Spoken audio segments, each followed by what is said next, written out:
Hey everybody, welcome to another episode of What a Hell of a Way to Dad. It is Francis once again with you in another video episode. Hopefully going to get this up on the regular feed as well. I don't lead too much to a visual medium, but you can see my many pictures behind me, my awards. There's no awards. I bought all of these things. Except for the signed picture of the pig pooping on its own balls. That is something I'm very proud of getting a hold of. But I'm here to talk about a few things. I'm going to talk about some episodes that we have coming up, some plans that I have going on, and just like books that I'm reading and a little TV that I'm kind of excited about. I don't get a chance to watch a lot of TV. When I do, it's at work, and it's kind of stuff that's on in the background. So there's a few things that I'm excited about coming up. But let's talk this week. So this week, I'm recording this on the 13th of May. I should have a episode with a gentleman by the name of Dusty Gannon. Dusty is the lead singer of a band called Vision Video, which is a very goth wave band that exists today and continues to make music today. Dusty's been on before. Dusty was a infantry officer and went to Afghanistan and. He's got a lot of his own experiences with the military, and then, coming out of that and being much like myself and Nate, being hard left-wing and not, and understanding that the things that we did and the war that we fought was complete bullshit. But, I like to cultivate kind of a place for left-leaning veterans who know that everything they did was kind of bullshit, but also not completely demonize or vilify ourselves or any other veterans. That has always been a big part of what I'm trying to strive for. There's a lot of people who, especially 8 years ago, 10 years ago, when politics was getting really, politics online was getting bigger and louder, and obviously a lot of things were going on in 2015, if you can remember back 10 years ago to the first Trump administration. I've always tried to, toe the line between, yes, I understand that the military is this shitty organization that does a lot of bad things and is, this long arm of militarism and empire and everything about America. Definitely. And look, a lot of us joined at the age of 17. We didn't fucking know any better. And I understand. I don't really have an excuse because I kept re-enlisting afterwards. But they kept offering me money. And my politics weren't very strong back then. So my need for money was much stronger than my distaste for the military. But also, you spend enough time in the military, you're going to have fun stories about it. So I try to find that area where you can both understand and discuss the military as an organization, kind of pull back, to get the aerial 50,000, foot view of the entire thing. And, how you can see your one part is part of this big part and it's all shit. But also you get to shoot grenade launchers sometimes. So that's pretty tight. You gotta find that line. So Dusty came back on. Dusty went out to DC to deliver a speech during the May Day rallies out there. And I love having Dusty on. He's really great. He's got a lot of really great energy. He's very funny. And, he's just that kind of kindred spirit of a weirdo who joined the military. I have met many weird people who join the military, and it's not one of those, fish out of water kind of things. Like, I joined the military and I discovered, this isn't me and I can't be here or anything. It's, usually you can fly under the radar. You can put the uniform on, you can cut your hair, and then, after 4 to 8 years of a contract, you get out and you do whatever the fuck you want, So that's what Dusty did, and Dusty's got a really, great thing going on now. So we brought him on again, tell war stories, talk about his time in DC, and just talk about talk about Afghanistan itself, and 2001 and all of that. So that's really great. That episode will be coming out this week. We'll also be having I've been tuned in to somebody who is a Air Force veteran who plays saxophone in what appears to be a death metal band. So looking forward to bringing that person on as well. I'll be talking to Kelsey Atherton. Kelsey is someone who I've had on to talk about nuclear war, nuclear armaments, things like that, all the scary things that are happening, but he also has 2 kids. And, about 5-10 years ago, I used to see a lot of people talking about, like, why would I have kids? The world's fucked up, this, that, and the other thing. Which, fair, true. That's not really an opinion that is held by a lot of, like, most people, because, like, I understand this is unprecedented times for you and for me, because I've been alive for 42 years and really only paying attention to politics for maybe the last 20 of them. So, like, why would you have a kid? And look, kids are great. It's great and wonderful to have a kid. So I'm going to bring Kelsey on to talk about kids, talk about that whole, how do you to talk about nuclear weapons constantly, and then be like, yeah, I'm going to bring 2 kids into this world with nuclear weapons.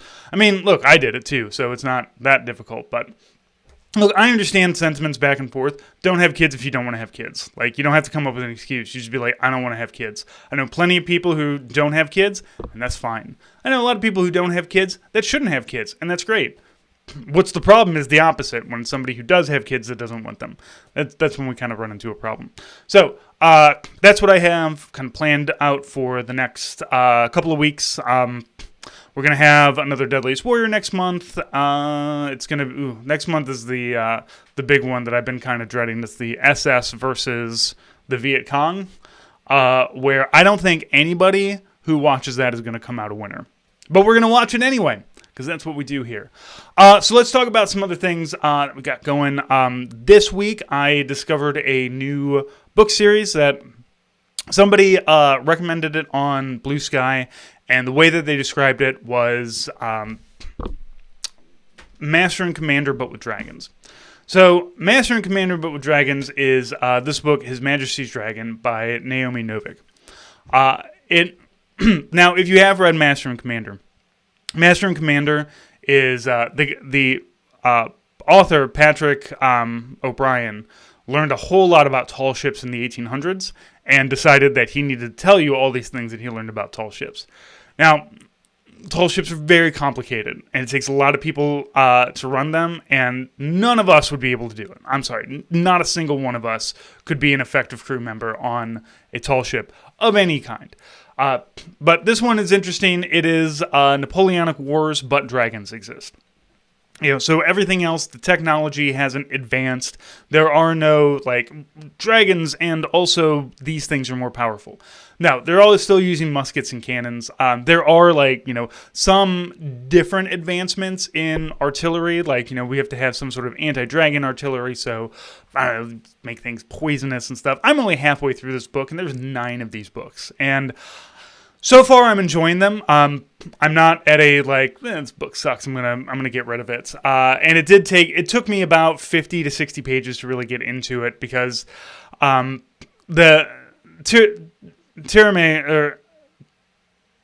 Temere. I had to call my mom. My mother loves Napoleonic books and dragons, so this shit was right up her alley. So I had to call her to say, how do you pronounce this very British word? Temeraire. And Temeraire is a dragon that hatches on a ship. They're not meaning for it to happen, but it does, and the dragon bonds with the captain of the ship. And it's very interesting. The dragons can all talk, immediately. They come out. They don't really know anything, but they can talk. They can communicate with people. But there is when Temeraire meets his first other dragon that isn't him, another dragon that's in the service of the king. It's a messenger dragon, and they all have riders, and the messenger dragon is dumb as shit. And the captain, Lawrence, he's just he kind of pulls the dragon to the side, and he's like, look, you remember that Billy, the kid on our ship, who's kind of not there in the head? That's what some of these dragons are, because the dragons are often bred for something that's specific, like a messenger dragon is bred for speed, so intelligence kind of takes a back seat to things. Now, Temeraire is very smart. He is a Chinese imperial dragon, that the French had, and then the British took it, and then, and the thing is, I wanted to pick this up because I was very interested to see how do you make a dragon racist against French people, and it turns out Temeraire comes out ready to fuck shit up, and had he come out on the French ship while the French were still in control and bonded with the Frenchmen, he would have been killing British soldiers. And that's it. That's the only thing that, like, causes any difference here. However, Timur so far does seem very, like, they're sending him up to Scotland to do training, and Timur is like, we don't have to do this. We can just leave. I'm a dragon. And, Lawrence is like, no, we have duty to, king and country. And Timur is like, I've never met this king. I don't give a shit. And but kind of leaves it up to Lawrence to say, like, well, I mean, if you want to leave, we can leave. If you don't want to leave, that's fine too. But I want to leave. So far, great series. Really enjoying it. 9 books, as I said. So I'm going to be kind of filtering these in with some other books. I was recently reading The Other Side of the Mountain, which is a book about the Mujahideen tactics in Afghanistan fighting the Soviets. So, going back and forth between my reading something about reading fiction versus nonfiction. I try to flip-flop back and forth a little bit. I'm always trying to learn a little bit. But as I get older, I start to get more into it. I just want to read fun things that, I can read for 20 minutes and go to sleep. So His Majesty's Dragon is right up there. Really enjoying it. Check that out if you like Napoleonic War stuff and dragons. And I think you'll enjoy that. So also this week is coming out... Murderbot. Now, if you have not read the Murderbot book or series by Martha Wells, the series, they're short books, or novellas, I guess is what you'd call them. But Murderbot, the concept of it is very funny. He's a protection, like a security robot who's broken his programming, but understands that he can't just be like, hey, I've broken my programming, I'm going to do whatever I want, because he will be disassembled and killed. So he just kind of plays along and pretends to not be, broken from his programming. And he just watches soap operas all the time. Like, he's basically watching space telenovelas, but also as a security guard. So the book is very funny. I'm very excited about this because I love, Alexander Skarsgård. I've loved him in everything that I've ever seen him do. So I'm excited about seeing him play an emotionless robot that has to, the thing, Skarsgård's face is really good at projecting pain and confusion, which is pretty much everything that Murderbot has going on. So this one looks a lot of fun. The series is really great. It is a comedy. It's on Apple TV. I'm sure we'll be acquiring it one way or another. But I thought this book was really great, and I just read it. Like, I did not know about this series until I read the book, and I was looking things up about it, and then it's like, oh, by the way, this really cool series is coming out as a TV show. And there's multiple books. We'll see, at the end of I don't want to give any spoilers, but the end of the first book does leave it in a place where it's that kind of open, it's ended, but it's open-ended, right? Like, okay, if we need to finish this series now, we can, and if we want to keep going, we can. So I'm hoping, and I'm pretty sure, I feel that this is going to do well enough that we might get a couple of seasons out of it. So that's going to be exciting. I haven't read any of the other books in the series, just the first one. It's a good series. I don't feel a need to revisit it immediately. Maybe I'll come back around to it. But, it's a fun idea, and I think on a visual medium, it's going to be a lot better. So looking forward to watching that too when that comes out. So that's kind of what we have going on this week and going into next week. Hopefully we're going to have some more stuff for you as well. I just recently got back from Las Vegas on a business trip, so I'm still I got back from Vegas, and then I had a bunch of days off, and now we're back kind of into the week, and we got a lot of stuff going on this week. I'll show you guys. I'll show off the minivan that we're buying, because that's who I am now. We're getting a minivan, a hybrid electric minivan. It's plug-in, but it's got a gas engine in it. It's going to be great. I'm going to have a great time with it. But with that, we're hoping to do more travel, like local travel. We're hoping to go. There's a lot of caves we want to go visit. We want to go there. There's actually near here. There's a nuclear waste dump that I've been wanting to get back to. because it's got a visitor. It's a nuclear waste dump with a visitor center out in Weldon Springs. Great. And then, of course, like I said, all the caves. We got Merrimack Caverns that we haven't been to. Merrimack Caverns, one of my favorite places in Missouri, because it seems like every decade they come up with a new lie, or they come up with some insane new thing to bring people in. One of them, I remember they put in a bunch of zip lines. And recently, so they've always been a place that Jesse James and the Janes Gang came to this cave, and the story is they went into this cave and they went to this specific rock called Loot Rock, and they would go split up their loot there. The problem with this is that they will also tell you that until the people who own Merrimack Caverns came in, that the Loot Rock area was completely filled with water because of underground lakes and everything. Also, Loot Rock, it takes a good 5 minutes of walking through the rest of the cave to get there. And, 1800s times, that you have a torch maybe? We have lights and nice walkways and everything. This thing's covered. So it's all bullshit. But Merrimack Caverns is now claiming to have been a stop on the Underground Railroad as well. If you're thinking, Francis, that sounds insane. Isn't Merrimack Caverns in the middle of fucking nowhere? Yes, you're correct. It is in the middle of nowhere.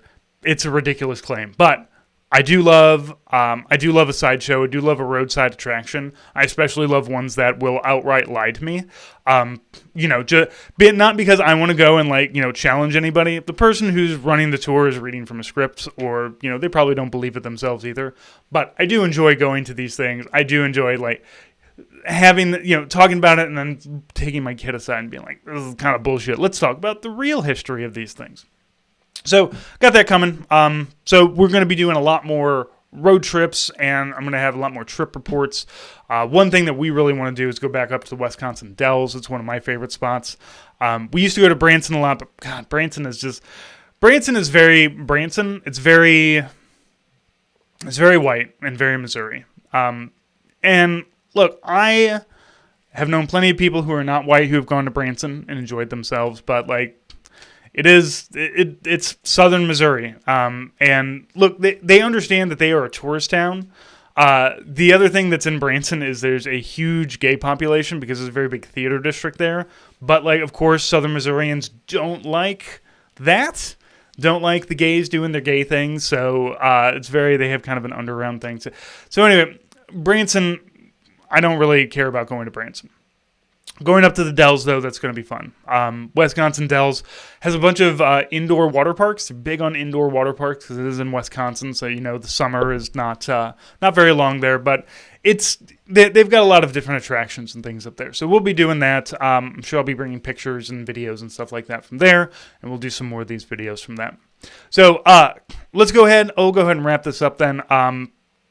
We got a lot of stuff coming this week and a lot of stuff coming the months and the weeks coming from us here. So looking forward to talking to you guys about it more.